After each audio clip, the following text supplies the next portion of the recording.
Les 12 apôtres de Jésus-Christ étaient des hommes simples issus de divers milieux, y compris des paysans, des pêcheurs et des artisans. Ils ont tout abandonné pour suivre leur maître et ont été témoins de la résurrection de Jésus. Ils ont été appelés à répandre l'évangile à travers le monde.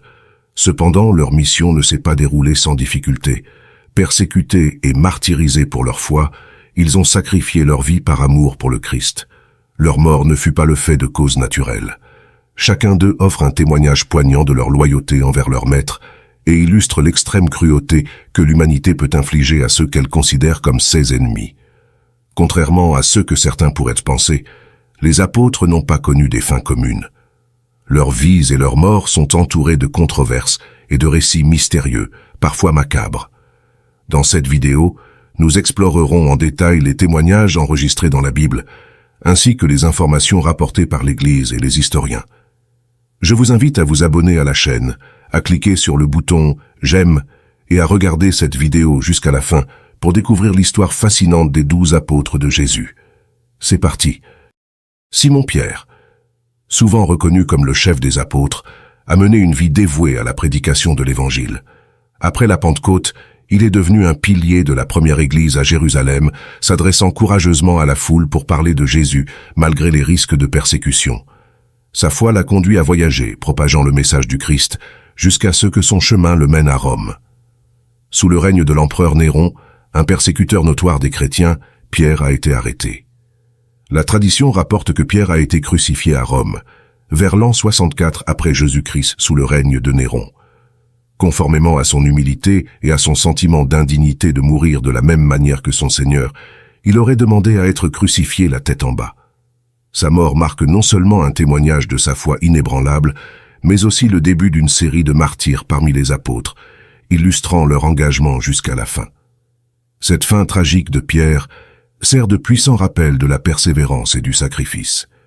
Sa vie et sa mort témoignent de la profondeur de sa conversion et de son engagement envers l'enseignement de Jésus, démontrant une foi qui dépasse la peur de la mort. Poursuivons notre récit avec Jean le frère de Jacques, également connu sous le nom de Jean l'évangéliste. Contrairement à ses frères apôtres, la fin de Jean se distingue par son absence de martyr, bien que sa vie n'ait pas été exempte de souffrances et d'épreuves. Jean, l'un des plus proches disciples de Jésus, est l'auteur présumé de l'évangile de Jean, de 3 épîtres et du livre de l'Apocalypse.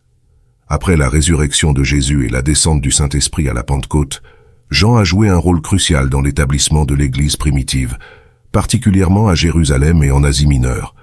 La tradition rapporte que, sous le règne de l'empereur Domitien, Jean fut arrêté et déporté sur l'île de Patmos, où il reçut les visions qu'il consigna dans le livre de l'Apocalypse. Contrairement à ses compagnons apôtres, Jean aurait survécu à une tentative d'exécution par empoisonnement, un miracle qui témoigne de sa protection divine. Finalement, Jean aurait été libéré et aurait passé ses dernières années à Éphèse, en Turquie actuelle, où il continua son œuvre d'évangélisation, d'enseignement et de rédaction, jusqu'à sa mort naturelle à un âge avancé, vers la fin du 1er siècle.